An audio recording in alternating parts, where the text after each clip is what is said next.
Sabe por que você não é rico? Porque você fez pacto com a pequenez.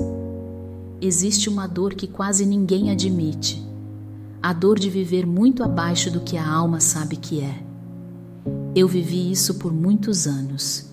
Eu me lembro exatamente do período da minha vida em que eu diminuía minha força, minha sabedoria, minha intuição, minha luz, tudo para caber, para não incomodar, para não parecer demais. Eu entrava em ambientes e me contraía. Eu sabia o que eu carregava espiritualmente, mas tinha medo do olhar do outro, medo da rejeição, medo de ativar ciúmes, medo de ser mal interpretada. Eu não queria incomodar.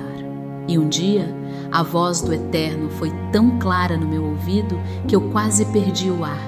Raquel, você não está sendo humilde, você está sendo infiel ao que eu te dei. Foi ali que eu entendi. Eu tinha um pacto silencioso com a pequenez. Eu me escondia para não despertar desconforto no outro. Eu me diminuía para não ser alvo. Eu me sabotava para não ultrapassar ninguém da minha linhagem e aqueles que estavam em minha volta. Mas a alma, a essa, gritava todos os dias: almejo mais. Isso me lembra de uma aluna do Código Infinito.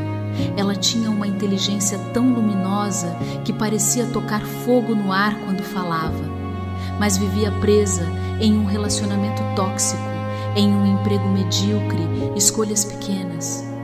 No intervalo da imersão, ela disse: Raquel, eu sei que não pertenço a essa vida que estou vivendo, mas parece que tem algo me puxando para baixo o tempo todo.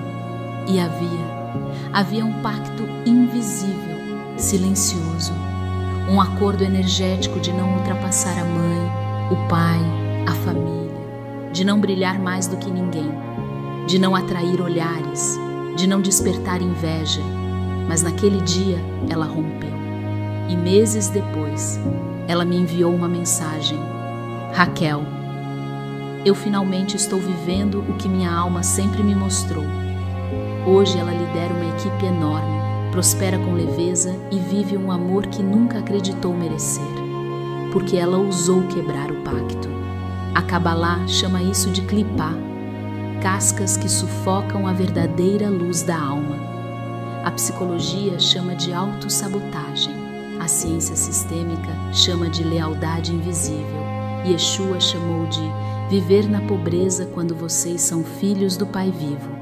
É tudo a mesma coisa, é o mesmo mecanismo, a mesma prisão. O pacto com a pequenez diz assim, sem palavras: é melhor viver pequeno, mas pertencendo, do que viver grande e ser diferente. E esse pacto te mantém em relações pequenas, em trabalhos pequenos, em sonhos pequenos, em realidades que não conversam com o tamanho da tua alma. O que você chama de medo do fracasso, na verdade é medo do sucesso. Medo de sustentar a potência que já vibra dentro de você. Porque no fundo você sabe, ser grande exige responsabilidade espiritual. E a alma quer, mas a identidade teme. Mas quando você enxerga o pacto, quando nomeia a prisão, quando traz luz ao que estava na sombra oculto, então algo se rompe. Por isso Yeshua disse: a verdade vos libertará. Mas antes de libertar, a verdade revela, expõe, ilumina, desmonta aquilo que você nem sabia que carregava. É como um leão criado num cercado de galinhas. Ele acha que é pequeno, porque aprendeu com os pequenos, mas o rugido nunca deixou de existir. Ele só estava adormecido atrás das grades da programação. Você nunca foi galinha. Você só foi ensinado a se comportar como uma. A pequenez nunca foi humildade. A contração nunca foi proteção. O esconder nunca foi segurança. Foi apenas condicionamento.